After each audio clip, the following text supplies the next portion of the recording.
I am Noah. Day 4 since the doors closed. The sea has swallowed the world, and yet what torments me most is not the thunder, nor the waves, it's the smell inside this vessel. It began yesterday, subtle and tolerable, but now it's alive. The air here has weight. It clings to skin, to the beard, to the back of the throat. Every breath tastes of damp wood, rotting grain, and sweat. The stench crawls into my hair and makes the inside of my skull feel spoiled. My wife tried to mask it by boiling herbs in a pot. The vapor filled the upper deck for a while, but soon the aroma mixed with the filth and turned worse. She turned away from the steam and covered her face. I can't stand it anymore, she said. It's in everything. Even the bread smells like this. I didn't have the heart to argue. She was right. I wanted to say something wise, something like, "This smell is survival," but when the words reached my tongue, I swallowed them. Because for a second, just one, I wanted to walk out too. We spent the morning cleaning. Ham and Japheth shoveled waste from the lower stalls, their faces wrapped in damp cloths. Shem kept records of food and water, scratching tallies onto a wood plank blackened with charcoal. Every task has become mechanical: feed, scrape, wipe, repeat. The rhythm of duty is the only thing that keeps the mind from breaking. But the smell always returns. It seeps through cracks, follows us between decks, lives beneath the skin. The animals breathe it, we breathe it. The wood drinks it and exhales it again. Around midday, Shem came to me. "Father," he said, "the elephants are uneasy again. They shift too much. I think they're fighting for air." I followed him down to the lower deck. The air was thicker there, almost unbreathable. The beasts swayed side to side, trunks low, eyes glazed. They weren't angry, just exhausted. I told the boys to open one of the vent panels for a few minutes. The moment the air moved, every creature lifted its head. I felt it too. A faint breath of the outside world, cold and wet, carrying the scent of rain. Nama was standing near the stairs, holding a wet cloth over her mouth. "It smells better already," she said. "It's only the rain fooling us," I answered. "In an hour it will be the same." She nodded, but I could see she wanted to believe otherwise. By afternoon, the rain outside had turned heavy again. Water hammered the hull, and the arks groaned like an old creature aching from the weight of its own bones. Cam shouted from below that one of the drain pipes was leaking. He and Ham worked to seal it with pitch, while I helped Nama sort the drying herbs she used to fight the smell. The mixture of damp straw, manure, and pitch coated the air so thickly that it burned my eyes. My throat felt scraped raw. "Breathe through your nose," she said. "It helps less." I tried. It didn't. Later, when the storm softened a little, we gathered near the main door to eat. The meal was small dried figs, salted fish, and flat bread that tasted of smoke. Nobody talked. The silence inside the ark is strange. It's not peaceful. It hums with the sounds of life: shifting wood, beating hooves, the dripping of condensation, a baby goat's bleat. Every sound feels too close, like living inside a chest cavity that never exhales. After eating, I found Nama sitting near the lamp. She had removed the cloth from her face. Her hair clung to her cheeks, and her eyes were red. "You built this ship," she said softly, "but you didn't tell me what it would cost." "I didn't know," I answered. "Then you're honest." I smiled, though I didn't feel like it. The boys were quiet that evening. Cam played with a piece of rope, tying and untying it like a nervous habit. Ham sat near the barrels, staring into nothing. Shem wrote on his plank again, probably counting supplies that wouldn't last half as long as we hoped. I told them all to rest. "Tomorrow, we'll clean again." "It helps." "Helps what?" Ham asked. "To remind us that this isn't the end." He didn't reply, just nodded, eyes dull. When everyone finally slept, I climbed the upper steps. I pressed my hand against the ceiling beams.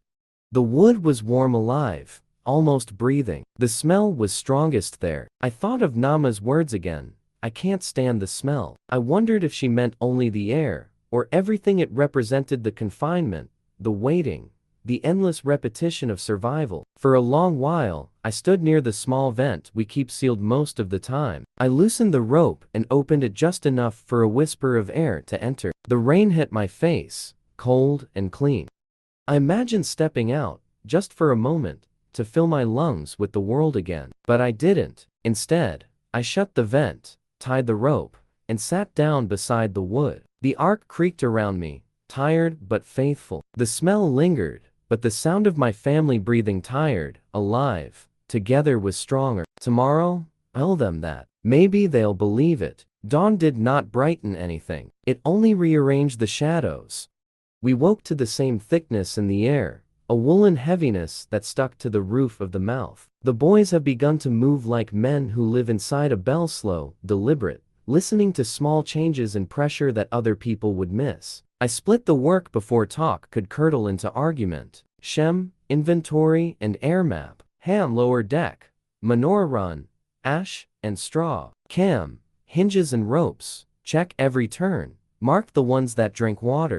Nama didn't wait for an assignment. She tied a cloth across her face and collected the basin, vinegar, and the rag bundle she keeps for the worst corners. We started with the air map. Shem stood at the base of the upper stair and held a sliver of thin wool. If the wool moved, there was current. If it hung, there was none. He marked beams with charcoal, arrows where air slid, dots where it pooled and soured. Here, he said, tapping the column beside the bird pens, the air comes and dies. We need a fabric tongue to drink the wall. I tore an old linen into strips and hung 3 tongues against the condensation. When they darkened with water, we wrung them into a bowl and hung them again. A small job, repeated, becomes the only honest science we have. Below, Ham worked with a tired anger that he thought no one could see. He shoveled dung in lines, never mounds. The ash trick, a thin ring of ash around each waste bucket, trapped the worst of it.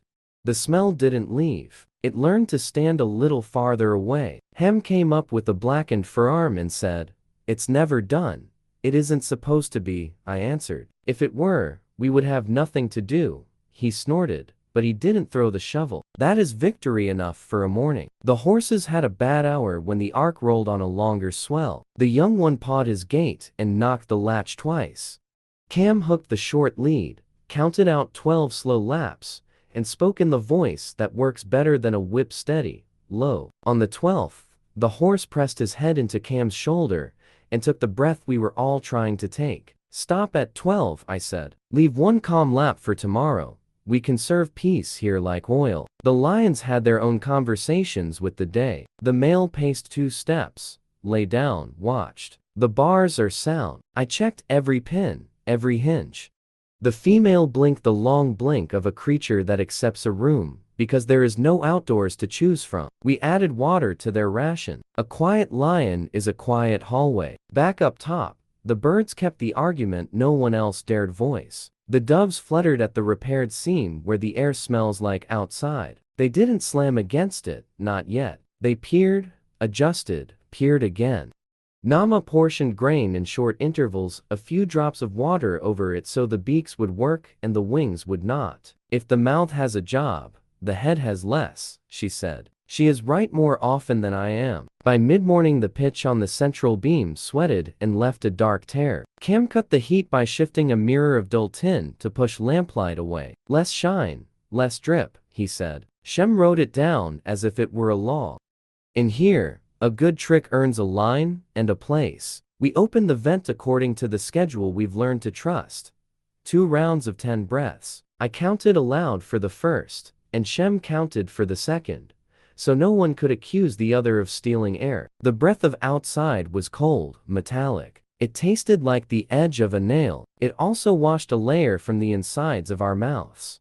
Nama stood behind me, eyes closed, and for 10 breaths, she looked like a person brought back from the shore. I closed it on 10, not 11. Rules are stitches. You don't tug them for comfort. Trouble came small and exact. A barrel lid at the waist corner bowed half a finger and made the low burp of something that wants out. Ham heard it first. He and I fixed it the way we have learned cloth seal, rope cross. Ash pressed along the seam. "Your hands know this knot now," he muttered. "I wish they didn't. They will know it until they learn a better one," I said. "That is how we stay the same person from morning to night. By believing we are learning." After the barrel, the ark talked back a long wooden exhale that ran through ribs and floor. Nama flinched and then steadied. "Not breaking," she said. "Settling." We all repeated her word as if speaking it made it so. Settling. It did not change the wood, but it changed our shoulders. The boys nearly fought at midday. It began with a rope. Cam wanted to loosen a turn at the stair curve to stop chafing. Hem wanted it tight, so the world cannot move it. Their voices climbed like ladders. The birds cocked their heads. The horses raised theirs. Enough, I said, and handed them the same job from two ends. You, loosen a quarter. You, set a second brace where the wall meets the step. One job. Two correct answers. They finished without speaking, and the rope both moved less and were less. We don't have to win, I told them. We have to arrive. We ate early because the smell climbs with heat. Flatbread, a date for each of the children if their hands came back from washing smelling of vinegar and not of the ark. The youngest one swallowed fast and asked, "When will the smell stop?" "When the water has nowhere left to stand," I said. "How long is that?" "As long as it takes." Answers like that don't satisfy. They don't lie either. In the afternoon, Shem tried to teach comfort back into the lower deck. He hummed the small song he uses for the cattle, nothing pretty, a note held in the throat like a beam holds a nail. The ox that had been stamping yesterday lowered his head and breathed the song instead of the air. I cannot put that on the tally board, but I count it. The ash ran low by late day. We broke open the iron tray beneath the brazier and sifted the fine from the clumps with the cloth stretched over a bent hoop. The fine ash goes to the buckets. The clumps go to the damp corners where the floor sweats. Nama's palms blackened to the wrist. She looked at them and said, "I'm going to sleep with these hands if I don't wash now." I poured a little water over vinegar and held the basin. "You go first," she said. I did. The water turned gray. She dipped her fingers and closed her eyes the way a person does when the first cool thing touches the day. A brief argument about the vent schedule almost cost us the evening's calm. Cam wanted a third opening for the birds. Ham refused for the buckets. I chose the rule over pity. 2 openings. If you want a third, we pay for it somewhere else. Light, water, or strength. Choose. No one chose. So we kept 2. Later, I gave the birds a second short feed instead. The ark is a ledger, relief in one column, cost in another. Near sundown, we heard a call from outside, not thunder, not wave. A single high rasp that could have been wind caught in a seam, or a bird's throat. Shem lifted his head. Nama did too, the way a mother knows the cry of a child in a crowd. We went still. The sound did not come again. I did not open the vent outside of time to chase it. Wanting is not a schedule. Before lights low, I wrote a working list on the central post, where everyone sees it in the morning.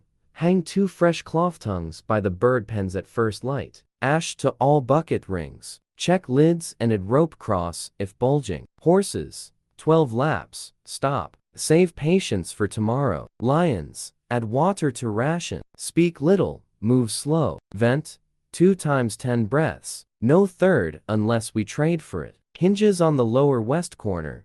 Cam to oil, half drop only.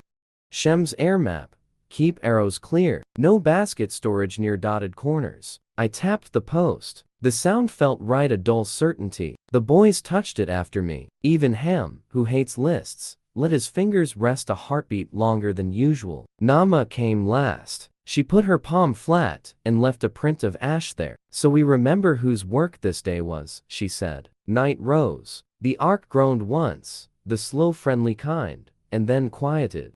The smell did not leave. It settled down into the corners we had assigned to it. For a moment, even my own head believed we were stronger than the air. I lay down with my back against the post that talks least and closed my eyes. The sound of everyone breathing, even the lions, fell into one measure. That is what I will try to protect tomorrow. Not the boards, not the barrels, but the measure. The night after the argument about the vent turned into a long rehearsal of silence. We lay in it like people afraid to touch the walls. Even the animals slept lighter. The sheep stirred. The horses snorted softly. The smell thickened again, the way a bruise darkens before healing. At the first faint blue of morning I rose. The air in my lungs felt like old cloth. Nama was already awake, sitting by the basin, her hands in the vinegar water we used to clean. I dreamed of wind. she said without looking up. It smelled like nothing. I woke angry that it wasn't real. I checked the seals along the deck. Overnight, moisture had crawled between planks again, leaving small blistered lines of pitch. I pressed one. It wept a dark tear. We'd patch it later. For now, we had to keep the routine moving. Routine is what keeps madness from taking the room. The boys joined me one by one. Ham yawned and muttered about another day with no dry air. Cam brought the rope coil without being told. Shem carried his plank and charcoal, the ledger that had become our shared brain. He added one note before speaking. The birds are restless. They're hitting the cloth again. I'm to the upper level with him. The moment we entered, the noise was immediate: wings fluttering, claws scraping wood. The doves were agitated, and the smell there was strongest. Nama followed, covering her nose. It's the heat from their bodies, she said. They're baking their own air. We lifted the cloth covering the cages just enough to stir a small draft. Not too much, I warned. Last thing we need is another escape. Shem nodded, but watched them with pity. They're only looking for something that doesn't hurt to breathe. Downstairs, Ham started to scrape the lower stalls again. Kim argued that the work should wait until after feeding, since the animals were louder when hungry. I didn't intervene this time. I wanted to see if they could settle it without me. They didn't. The words turned sharp. Not dangerous, but deep enough to leave a mark. Ham slammed the shovel into the corner. We feed or we clean, father. You can't do both at once. We'll clean first, I said finally. The smell teaches faster than hunger. We worked without speaking for an hour. My hands are calloused in strange patterns now, one side from rope, the other from ash, sweat mixed with pitch. My clothes stick to me like another skin. When I stopped to drink, Nama appeared beside me. She handed me a damp cloth and said, "You smell worse than the animals." She meant it as humor, but her voice cracked. I wiped my face and handed the cloth back. "It's all right," I said. "We all smell the same now." She looked at me, eyes full of something heavy. "That's not comfort, Noah. That's surrender." I didn't answer. There's a point in confinement where even love starts to smell like fatigue. Midday arrived like a dull thud. No sun, only a faint light that barely filtered through the vent. I allowed 10 breaths of open air. Everyone gathered near the top, waiting their turn like prisoners of wind. When the first cool draft entered, you could almost hear relief sigh through the decks. Nama closed her eyes, and I watched her shoulders drop. She whispered, "This is what life used to feel like." I didn't remind her that life outside was now death. Sometimes, mercy is silence. After sealing the vent, we shared a meal of dry grain and salted meat. The youngest boy asked if the rain would ever stop. "Yes," I said automatically. "When?" he asked. I said nothing. In the afternoon, something changed in the air again, not the smell, but the sound. The ark's breathing pattern shifted. The wood creaked in shorter pulses, as if waves were pressing from new directions. "Storms changing," Shem noted. "Maybe shallower water? Or more wind," Ham muttered. "The kind that tears." We reinforced what we could. Tightened ropes, checked buckets, added cloth where the hull sweated most. The act of tightening is its own kind of prayer. Hours later, while patching a seam, Cam said quietly, "Think she's right." "About what?" I asked. "The smell. It's inside us now. Even if the world dries, it'll never wash out." I wanted to disagree, to tell him the smell is just air, not memory, but I couldn't. I feel it too. It's not just the odor of beasts and decay. It's the odor of endurance, of too many people breathing the same fear. That night, Nama came to me again. "I can't do this much longer," she said. Her voice wasn't angry, it was hollow. "Every surface feels sticky, every breath hurts. The animals cry, and you just write it down like numbers. I want to open the door, just to see the world even if it's gone." I stood there, watching her face half lit by the lamp. "And if it kills you, then at least it would smell like rain." The words hit hard. For a moment, I wanted to agree, to walk with her up to the main door, push the beam aside, and feel the flood air rush in. But I didn't. Instead, I reached out and touched her hand. "If you open that door, everything we saved dies, including hope. You want to breathe for 1 second, but then none of us will ever breathe again." She pulled her hand back, not in anger, but in despair.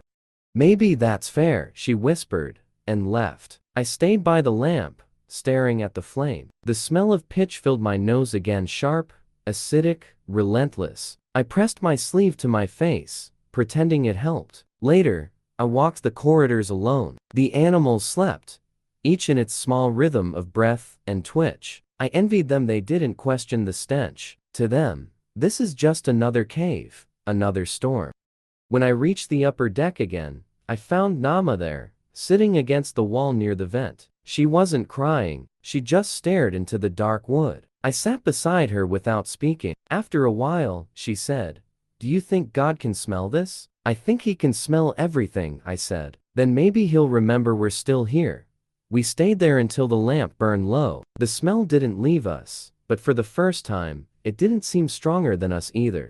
The fourth night pressed down like a lid. The ark held steady, but the air inside had the taste of old iron and wet straw. Routine is the only rope we have, so I pulled it hand over hand. First, lamps. We don't add light, we move it. I shifted the dull tin mirror near the center post, angling the glow so one flame worked for 2 corridors. Less heat, fewer fumes. Cam oiled the hinge that always complains. He used half a drop, the way we've learned. Too much oil turns to smell, and we've got enough of those. Second, cloth tongues. Shem and I wrung them slow from the edge toward the center into a basin black with the day. We rehung the cloths along the sweating seams. The wood drank less after a while, as if it finally believed we weren't trying to drown it. Third, animals. Ham checked the bucket's ash rings neat, lids cross-roped and pressed with cloth. The oxen settled with that long, heavy exhale that humbles a man. The young horse asked for motion with a paw against the door. Cam counted out 11 laps this time, not 12. "Save one for tomorrow," he said before I could. When the horse pressed his forehead to Cam's shoulder, I felt the ark unclench, just a little. The bird deck stayed nervous. We applied the plan that never looks like mercy but is. Small feeds, often. Water beaded on grain so beaks work and wings rest.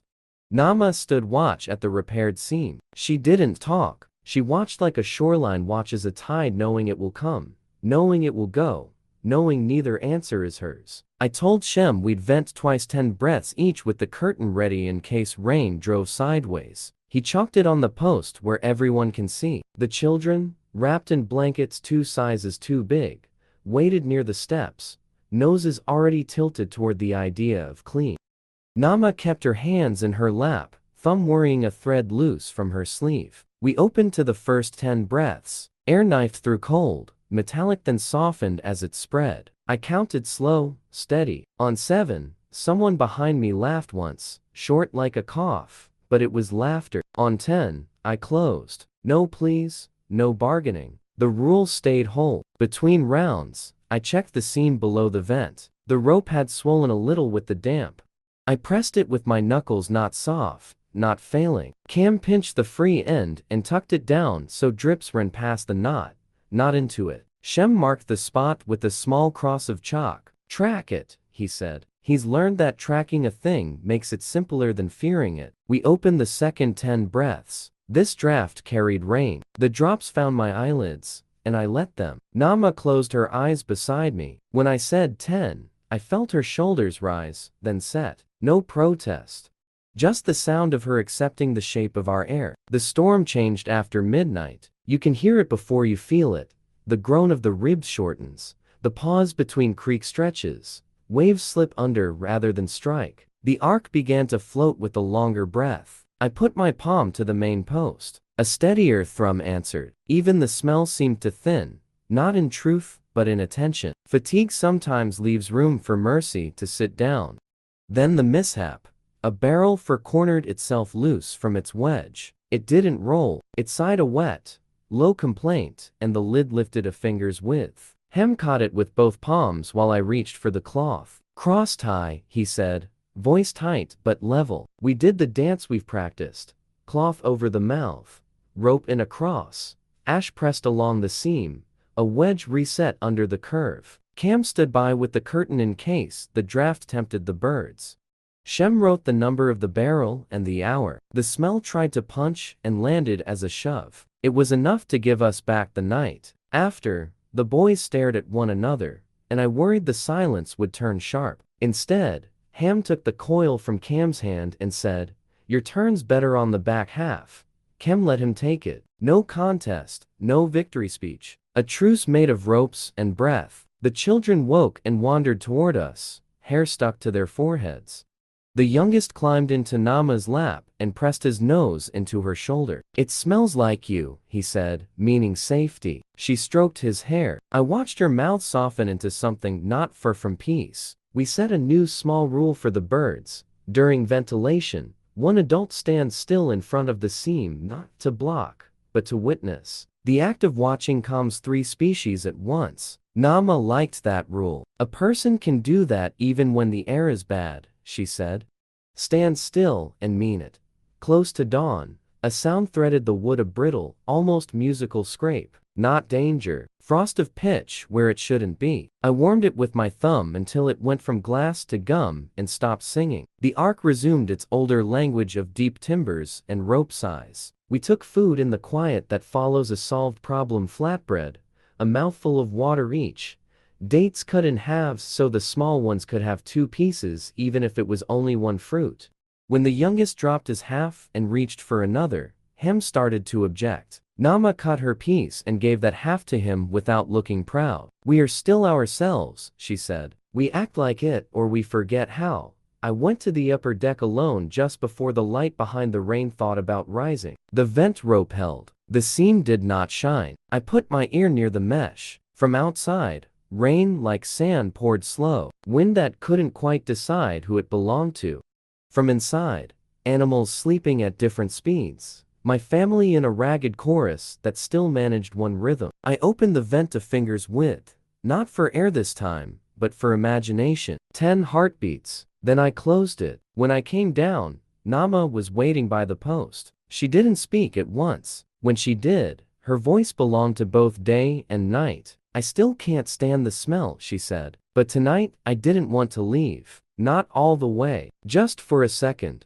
"For a second is honest," I said. "We can live with honest." She reached for my hand. It was sticky with pitch and ash. She took it anyway. We stood like that until the lamp guttered and still. The ark gave one long, even creak, the sound it makes when it's made peace with the next wave. I added a final line to the post list. Lo, where the children's eyes land first in the morning.